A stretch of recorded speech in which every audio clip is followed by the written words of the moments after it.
A Tale of a Tern, read by Mary Lundeberg. Hi, I'm Mary Lundeberg, and I'm the author of this book. We'll come back to this map on the left later, which shows the migration of the least tern. But for now, I wonder, do you know that not all birds nest in trees? Some birds nest directly on the beach. In Florida, we have 5 species of birds who are threatened and protected in Florida, who nest on our beaches.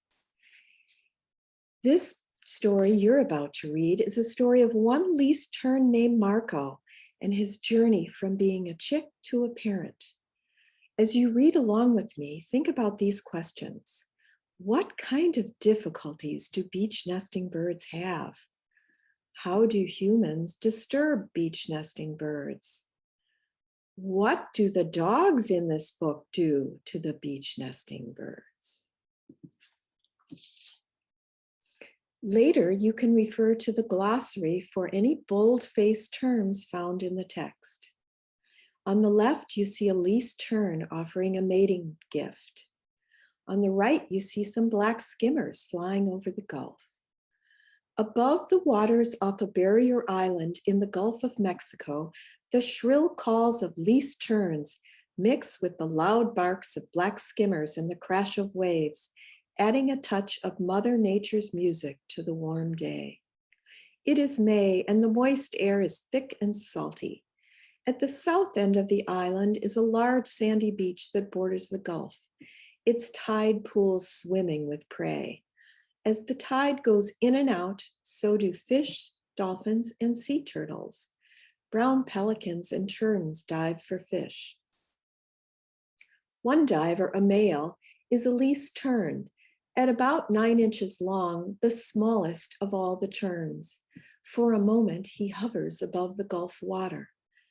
Then, on his second dive, he captures a small fish in his bright yellow bill and carries it back to a nest he has made on shore.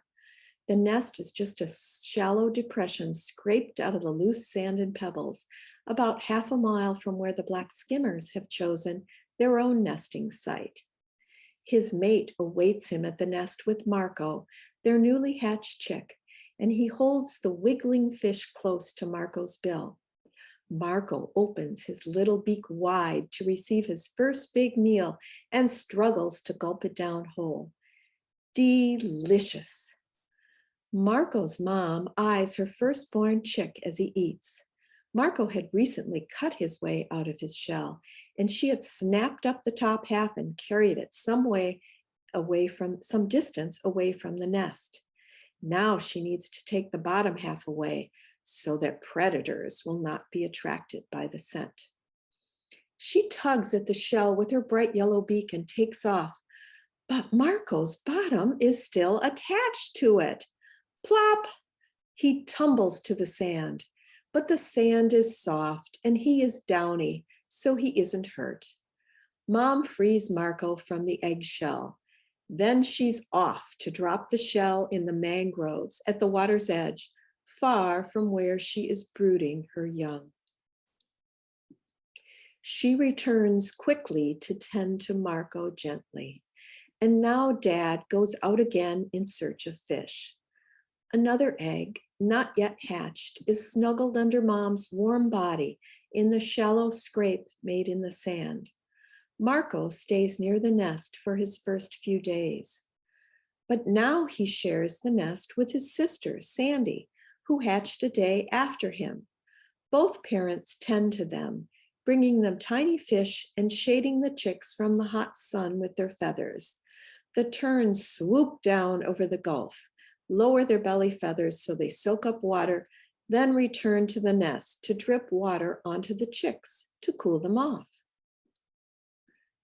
One day, Marco and Sandy watch a great blue heron catch a fish too big to swallow in one gulp. The heron wets the fish with more seawater, making it easier to swallow. Tossing his head while wandering close to shore, the heron comes too close to least tern territory. He swallows the fish in a hurry. Several terns immediately dive bomb him, driving him away from their nests. Mom warns the chicks to lie flat in the nets to camouflage or hide them from predators. The skimmer chases the gull away from her nesting area. Why do you think the skimmer is doing that? The black skimmer colony is every bit as loud and vibrant as the least tern colony. About 100 skimmers have settled on an open beach near a pathway leading to a large white house. The house serves as a winter home for human residents. The humans have not yet left for their summer home in Maine.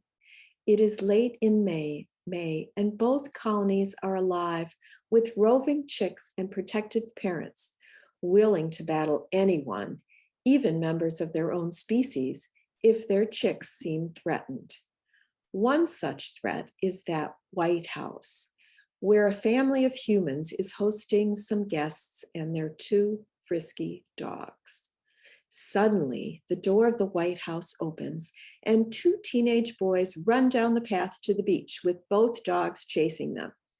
On the beach, the dogs stop to chase the skimmers, squashing several eggs as they race through the colony.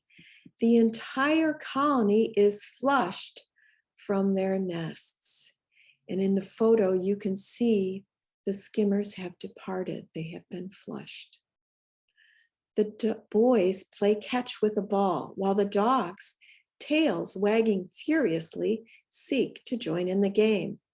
Meanwhile, in the abandoned colony of skimmers, several gulls and fish crows attack the downy chicks left behind.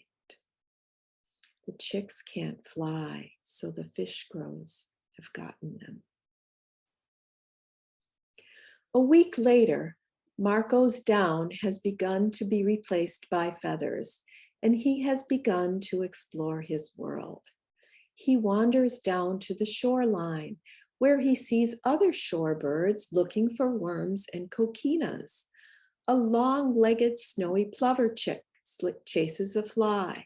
The plover parents watch their young one race along the shoreline. Most of Marco's colony has been flushed out by the noise from a fireworks display a short time ago and has settled on another sandbar in the Gulf, leaving behind only those terns that were tending chicks. Marco's family has stayed. Humans using the beach have left behind chicken bones, banana peels, watermelon rinds, and orange peelings, which attract the gulls and fish crows that had eaten the abandoned chicks in the black skimmer colony. This puts Marco's own colony at risk, with many more predators in the area and fewer terns to chase them away. As a fish crow flies overhead, Marco's father and mother dart up to attack it and escort it out of the colony's airspace, calling zhreep, an alarm to the chicks to lie flat. But they have fewer terns to help them mob the crow, so it takes clever maneuvering on their part to pester the intruder out of their territory.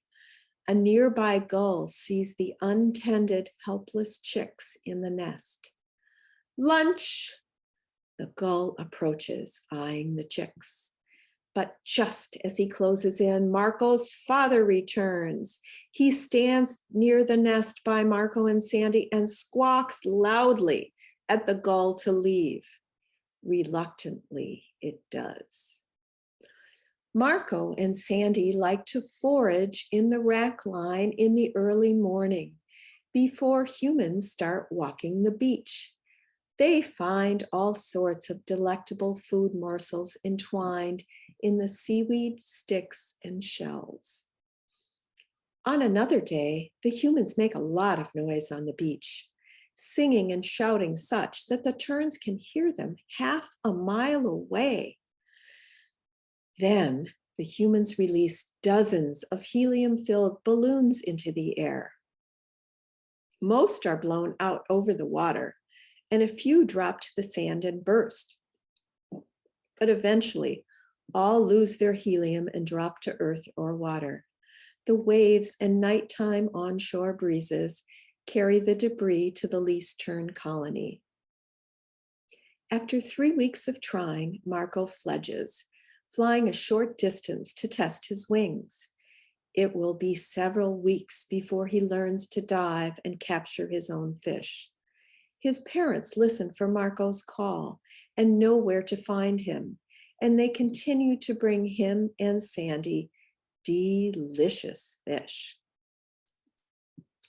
Marco and Sandy spend their mornings at the rack line, preening and searching for tasty prey to add to the fish their parents provide. In the hot afternoons, they like to splash their feathers in the shallow Gulf waters, which cools them off. Sandy sees the brightly colored pieces of balloon debris in the rack line. With her dainty beak, she plucks a piece and swallows hard. She shakes her head and eats more of the brightly colored pieces of plastic. Not long afterward, Sandy stops flying and flops down onto the sand.